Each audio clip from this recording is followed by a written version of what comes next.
Assalamualaikum warahmatullahi wabarakatuh. Hari ini kita akan belajar tentang klasifikasi materi dan perubahannya. Pertama, kita akan belajar tentang materi. Materi adalah sesuatu yang mempunyai massa dan dapat menempati sebuah ruang. Materi dibagi menjadi dua, yaitu zat tunggal dan campuran. Lalu di zat tunggal ada unsur dan senyawa, sedangkan di campuran ada campuran homogen dan campuran heterogen. Materi berdasarkan wujudnya dapat dikelompokkan menjadi zat padat, cair, dan gas. Seperti contoh di bawah. Contoh dari zat padat ada meja, kursi, pensil, dan lain-lain. Untuk zat cair ada air, minyak goreng, dan bensin. Untuk zat gas ada udara, asap, dan uap air. Contoh wujud zat yang sederhana dan mudah kalian pahami adalah air. Ketika dalam bentuk bongkahan es, maka es tersebut dikatakan wujud padat. Tetapi ketika dipanaskan, es tersebut akan berubah menjadi air. Air tersebut dikatakan wujud cair. Ketika air dipanaskan dalam suhu 100 derajat Celcius, air akan berubah menjadi uap air. Uap air dikatakan sebagai wujud gas. Berikut perbedaan zat padat, cair, dan gas. Untuk sifatnya, ada bentuk, volume pemampatan, kemudahan mengalir, jarak antar partikel, dan gerak partikel. Untuk zat padat, bentuknya tetap. Zat cair dan zat gas mengikuti wadahnya. Volume pada zat padat dan zat cair tetap. Tetapi, zat gas tergantung pada tempatnya. Pemampatan tidak dapat dimampatkan untuk zat padat, zat cair sulit dimampatkan, zat gas mudah dimampatkan. Kemudahan mengalir, zat padat tidak dapat mengalir, zat cair dan zat gas dapat mengalir. Jarak antar partikel zat padat sangat rapat, sangat renggang untuk zat cair, agak renggang untuk zat cair, dan zat gas sangat renggang. Gerak partikel zat padat, partikel tidak dapat bergerak bebas, sedangkan zat cair dan zat gas partikel dapat bergerak bebas.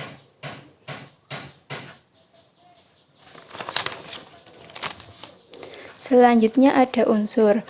Kalian tahu gambar apa di bawah? Ya, ada monumen nasional, emas batangan, dan bongkahan emas. Sebelum menjadi monas dan emas batangan, sebenarnya emas yang ditemukan di alam itu berbentuk bongkahan. Lalu, apa sih unsur? Unsur merupakan zat tunggal yang tidak dapat terbagi lagi menjadi bagian yang lebih sederhana dan akan tetap mempertahankan karakteristik aslinya.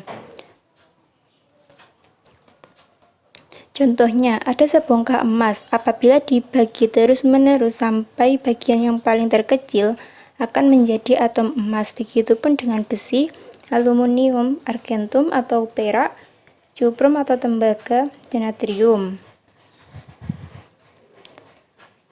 Unsur di alam dapat dibagi menjadi dua jenis, yaitu unsur logam dan unsur non-logam. Berikut perbedaan unsur logam dan unsur non-logam. Unsur logam pada suhu kamar berwujud padat kecuali raksa, non-logam pada suhu kamar berwujud cair, gas, dan padat. Logam dapat menghantarkan listrik dan dapat menghantarkan panas, sedangkan non-logam tidak dapat menghantarkan listrik dan tidak dapat menghantarkan panas. Logam dapat ditempa dan direnggangkan, non-logam rapuh dan tidak dapat ditempa.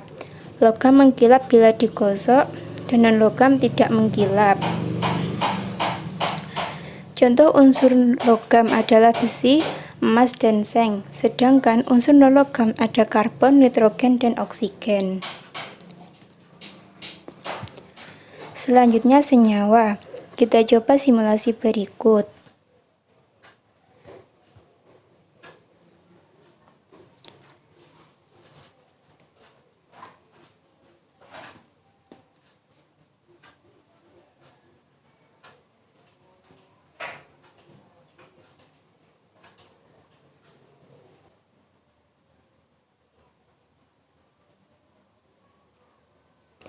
Dalam kehidupan sehari-hari, kita sering menggunakan air, gula, garam, asam cuka, dan beberapa bahan lainnya.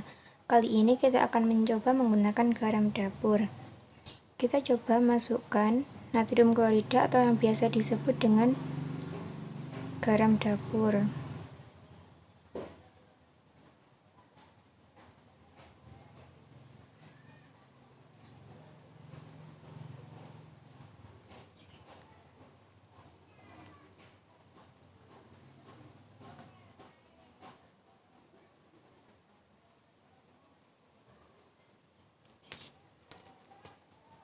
NaCl terdiri dari unsur Na dan Cl. Na berwarna ungu dan Cl berwarna hijau. Ketika dilarutkan ke dalam air, NaCl akan mengurai menjadi Na dan Cl. Lalu selanjutnya ada air. Di sini terdapat satu bulatan besar warna merah dan dua bulatan kecil warna putih. Apa kalian tahu rumus dari air? Ya, H2O, di mana bulatan warna merah itu oksigen dan dua bulatan kecil warna putih itu hidrogen. Lalu, apa sebenarnya pengertian senyawa? Senyawa adalah zat tunggal yang dapat diuraikan menjadi dua atau lebih zat yang lebih sederhana.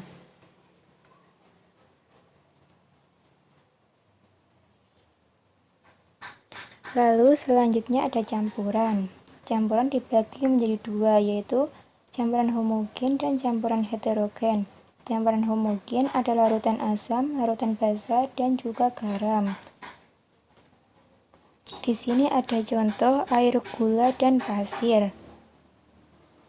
Air gula termasuk campuran homogen. Mengapa? Karena ketika gula dilarutkan ke dalam air, maka tidak bisa dibedakan mana yang air dan mana yang gula. Sebaliknya, ketika pasir dilarutkan ke dalam air, lama-kelamaan pasir akan mengendap dan dapat dibedakan antara pasir dan air. Selanjutnya, ada asam dan basa. Contoh dari asam adalah cuka, jeruk, tomat, lemon, dan lain-lain. Sedangkan untuk basa ada sabun cuci, sabun mandi, pasta gigi. Berikut perbedaan antara asam dan basa. Asam rasanya masam, sedangkan basa rasanya agak pahit. Asam dapat menimbulkan korosi, sedangkan basa terasa licin. Asam mengubah kertas lakmus biru menjadi merah, sedangkan basa mengubah kertas lakmus merah menjadi biru.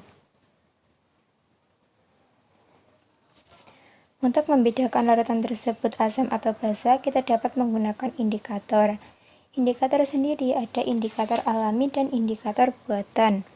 Indikator alami didapat dari tumbuhan, seperti kunyit, kulit manggis, kubis ungu, dan bunga sepatu. Ekstrak kunyit akan memberikan warna kuning cerah pada larutan asam dan warna jingga pada larutan basa. Kubis merah akan berwarna merah ketika diberikan larutan asam dan warna kuning pada larutan basa. Sedangkan ekstrak bunga sepatu akan berwarna merah pada asam dan warna hijau pada larutan basa. Selanjutnya, indikator buatan. Indikator buatan ada kertas lakmus merah dan biru seperti gambar dan juga pH meter. Larutan yang bersifat asam akan menghasilkan pH antara 1 sampai 7. Sedangkan untuk larutan basa 8 sampai 14. Kita coba simulasi untuk pH.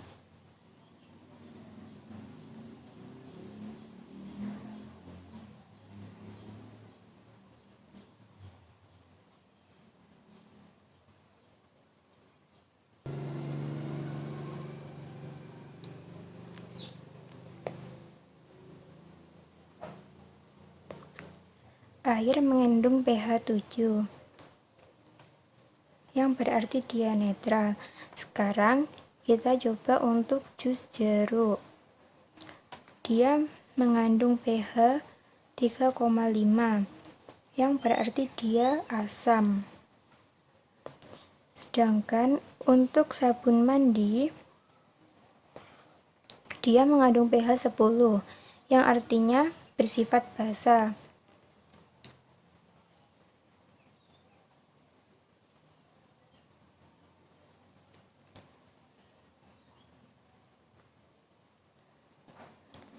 Setelah kita mempelajari tentang materi, tersebut, kita ambil kesimpulan berdasarkan perbedaan unsur, senyawa, dan campuran.